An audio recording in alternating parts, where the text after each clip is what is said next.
Subscribe to our channel by clicking the subscribe button. Click the bell button and enjoy the Subscribe to our channel by clicking the subscribe button.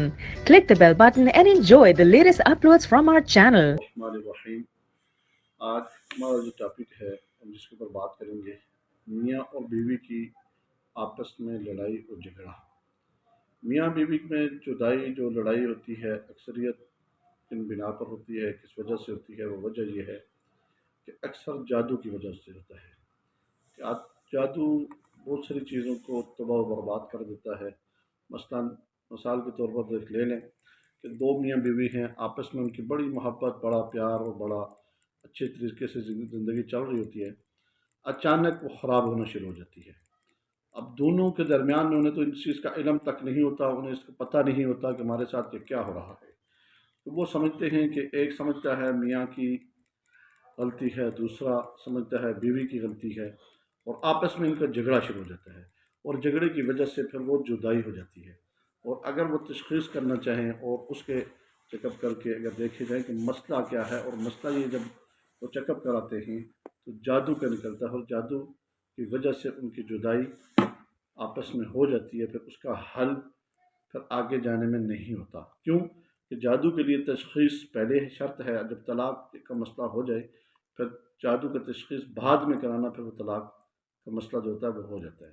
تو اس لیے ہم آج آپ کو بتا رہے ہیں ان بنا پر گھروں کے اندر جھگڑے، لڑائی اور اس طرح کے فساد اور فتنے وغیرہ جو ہوتے ہیں ان سے بچنا چاہیے۔ یہ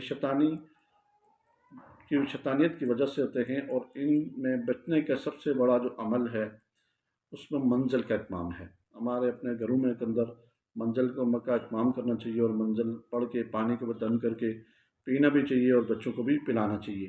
گھر کے اندر پانی کا چھڑکاؤ بھی کریں، اور تاکہ گھر ان چیزوں سے محفوظ رہے۔ اگر تھوڑی سی بھی انسان کے اندر جادو کی وجہ سے یہ مسئلہ شروع ہو جائے تو شیطان اپنا تصور مارتا ہے، تو جس کی وجہ سے گھر میں طرح طرح کی ٹینشنیں، پریشانی اور مسائل آنا شروع ہو جاتے ہیں، تو جس میں پورا کا پورا گھر تباہ و برباد ہو جاتا ہے۔ تو ہمیں اس کے لیے بچنا بھی چاہیے، اور بچنے میں سب سے بڑی چیز یہ ہے کہ گھروں کے اندر اپنا جو ماحول ہے وہ دینی رکھنا چاہیے۔ دین کے ساتھ ہماری وابستگی ہوگی، پھر اس کے بعد اگر کوئی مسئلہ ہو جائے تو پھر وظائف، ذکر، اذکار کے اوپر زیادہ سے زیادہ توجہ دینی چاہیے، تاکہ ہمارے جتنے بھی ذکر اذکار کی وجہ سے ہمارے اندر جو اس طرح کے مسائل ہیں وہ تاکہ صاف ہو جائے۔ اور منزل کا اہتمام میرا سب سے بڑا جو وظیفہ ہے، میں بتا رہا ہوں۔ منزل چھوٹا سا کتابچہ ہوتا ہے 33 آیت کا، وہ پانی کے اوپر دم کریں، دم کرنے کے بعد پلائیں، اور پلانے کے بعد گھر کے اندر چھڑکاؤ بھی کریں۔